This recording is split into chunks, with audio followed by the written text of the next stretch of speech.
SP లేదా commissioner అనుమతి లేకుండా ఫుటేజ్ తొలగింపు సాధ్యం కాదు, చట్టం నిబంధనల ప్రకారం మీరు అనుమతి ఉండాలంటూ ఇవాళ వచ్చిన కథ ఈ పరిణామం ఎటుదారి తీస్తుంది?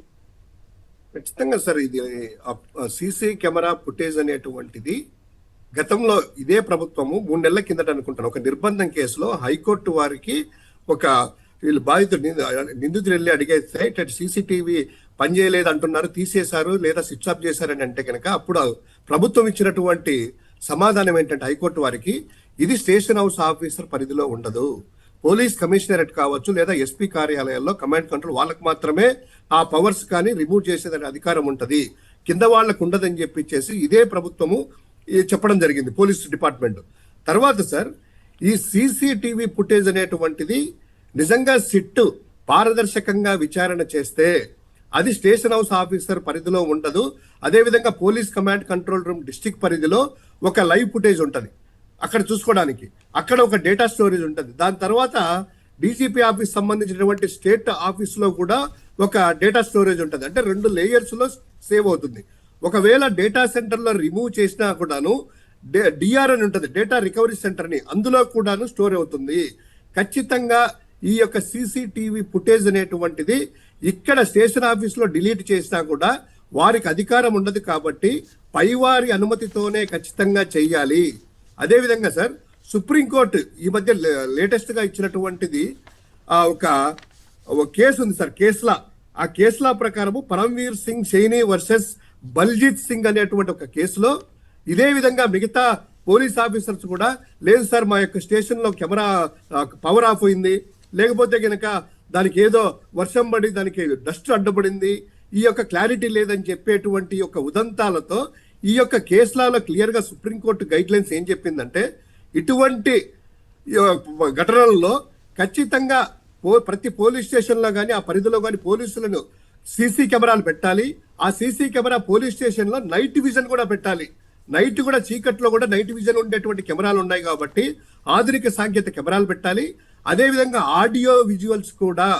ఆడియో కూడా క్యాప్చర్ కావాలి. ఇది ఖచ్చితంగా మార్గదర్శకాలు పాటించకపోతే అటువంటి వారి మీద ఖచ్చితంగా మార్ఫింగ్ ఆఫ్ ఎవిడెన్స్ లేకపోతే డిలీషన్ ఆఫ్ ఎవిడెన్స్ ఈ యొక్క సాక్ష్యాధారాలు తారుమారు చేసినటువంటి కేసులో వారికి కఠిన శిక్షలు పడతాయి అనేటువంటిది ఉంది. ఈ రోజు సిట్ అనేటువంటిది పారదర్శకంగా చేయాలి.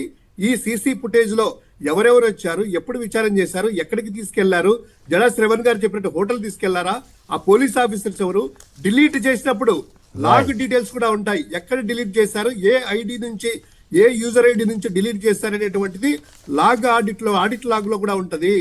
ఇది ఖచ్చితంగా తప్పించుకోలేరు. అయితే ఇవన్నీ బయటకు వచ్చే అవకాశం ఉందా లేదా? మళ్ళీ వెంకటేష్ గారు లైన్ లోకి రాగలిగారు, మీరు క్లోజ్ చేస్తే ఆయనతో కూడా మాట్లాడించి టైం కూడా తక్కువ. సార్ సిన్సియర్ గా చేస్తే ఈ యొక్క విచారణ అనేది చేస్తే వస్తాయి. ఈ యొక్క పోలీసులు ప్రభుత్వాన్ని రక్షించడానికి వీళ్ళ మనుషులే కాబట్టి ఇలా చేస్తే అవన్నీ కూడా బయటికి రావు.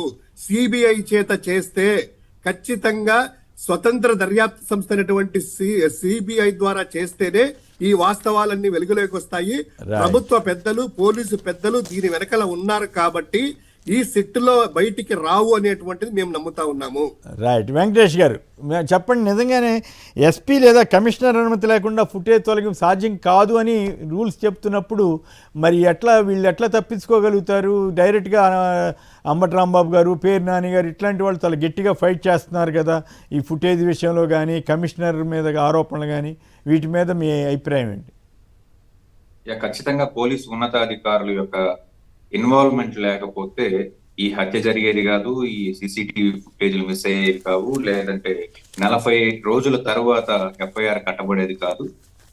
ఖచ్చితంగా పోలీస్ బాసుల యొక్క వెన్ను దన్ను ఆ యొక్క అధికారి కానివ్వండి, ఆ స్టేషన్ పరిధిలో ఉన్నటువంటి పోలీస్ సిబ్బంది అందరికీ కూడా ఉన్నదని మనందరికీ కూడా ప్రస్ఫుటంగా తేటతెల్లం అయిపోతుంది.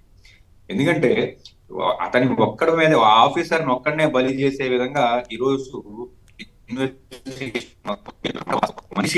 మనిషిని తీసుకొచ్చిన మనిషి చంపేసి అతని యొక్క బాడీని ఖననం చేసి లేకపోతే రకరకాల కార్యక్రమాలు చేశాడు అని అంటే ఒక సిఐ వల్ల అవుతుందా సార్? అవును.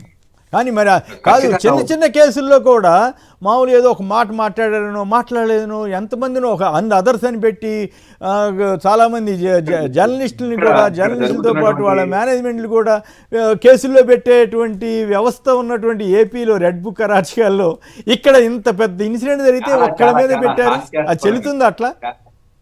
చాలా హాస్యాస్పదంగా ఈ రోజు ప్రభుత్వం తన యొక్క విచారణ ముందుకు తీసుకెళ్తుంది. కేవలం నాగరాజు గారిని మాత్రమే దీనిలో బలిపశువుని చేసి రిమైనింగ్ స్టేషన్ మొత్తాన్ని కూడా కాపాడేటువంటి ఒక కార్యక్రమాన్ని ముందుకు తీసుకెళ్తున్నారు. సీసీటీవీ ఫుటేజ్ ఎక్కడికి పోదని ఖచ్చితంగా సీసీటీవీ ఫుటేజ్ వస్తుంది.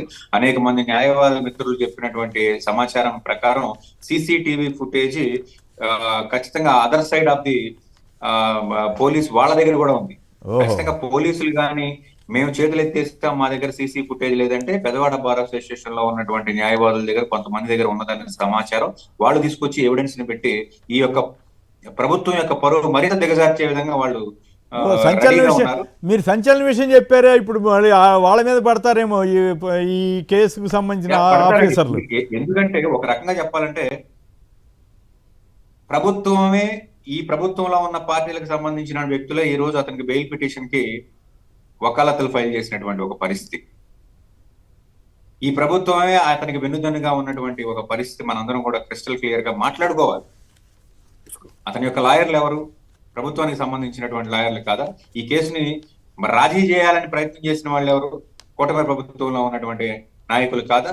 ఇవన్నీ కూడా ఈ ప్రభుత్వం యొక్క స్పాన్సర్డ్ స్కీమ్స్ ద్వారానే జరుగుతున్నది అని చెప్పేసి మనం నొక్కి ఒక్కడి నుంచి తప్పదు. కేవలం లాకప్ డెత్ విషయంలో ఈ రాష్ట్రంలో కాదు, ఈ దేశంలో ఎక్కడా కూడా ఒకే ఒక్క ఆఫీసర్ మీద ఎఫ్ఐఆర్ కట్టినటువంటి చరిత్ర లేదండి. ఒక లాకప్ డెత్ జరిగితే కనీసం ఇద్దరి మీద కడతారు. కనీసం ఎంత ప్రభుత్వం మనదైనా ఒకటి తల పట్టుకున్నాడు, ఒకటి కాళ్ళు పట్టుకున్నాడు, ఇద్దరు కలిపి మోసుకెళ్లారని చెప్పేసి అని చెప్పడానికైనా ఇద్దరిని కడతారు. ఇక్కడ కేవలం నాగరాజు అనేటువంటి ఆఫీసర్ మీద మాత్రమే ప్రభుత్వం కాన్సన్ట్రేట్ చేసింది. రిమైనింగ్ పోలీస్ స్టేషన్ మొత్తాన్ని కూడా వదిలేసింది. ఎందుకంటే వాళ్ళు నిజం చెప్తారు. వాళ్ళు నిజం ఏం చెప్తారు, అది పై ఆఫీసర్ దాకా వెళ్తుంది, ప్రభుత్వంలో వాళ్ళకి వెళ్తుంది, చుట్టుకుంటది కాబట్టి ఆ జాగ్రత్త పడ్డారనుకోవాలేమో. అసలు ఎక్కడా లేదండి. ఇది చాలా చిత్రమైన విచిత్రం. ఒక రకంగా చెప్పాలంటే ఒక్క ఆఫీసర్ మీద ఎఫ్ఐఆర్ కట్టి ఇన్వెస్టిగేషన్ చేశాము, సిట్ చేశాము, ప్రభుత్వం న్యాయం చేస్తుంది, ముఖ్యమంత్రి గారు దీని మీద సీరియస్ అయ్యారు. ముఖ్యమంత్రి గారి కేసు గురించి మాట్లాడలే, ఆ ఇష్యూ గురించి, కులం గురించి మాట్లాడుతున్నాడు ఆయన. ఇద్దరు ఒకే కులం వాళ్ళైతే ఇట్లా తప్పుకోవచ్చు. కులం ఎందుకు తెలియదు. డిప్యూటీ ముఖ్యమంత్రి గారు అయితే మరీ అసందర్భంగా అతను నిర్దోషిగా వచ్చినటువంటి కేసుల్లో ముద్దాయిగా చూపిస్తున్నాడు. 2017 అంటే చంద్రబాబు గారి నాయకత్వంలో ఉన్నటువంటి ప్రభుత్వంలో అతని మీద POCSO case కట్టబడింది.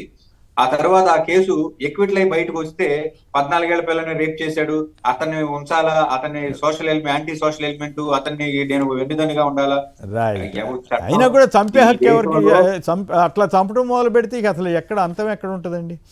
Right, thank you సింగులూరు Venkatesh గారు, శివశంకర్ గారు, ఇద్దరు.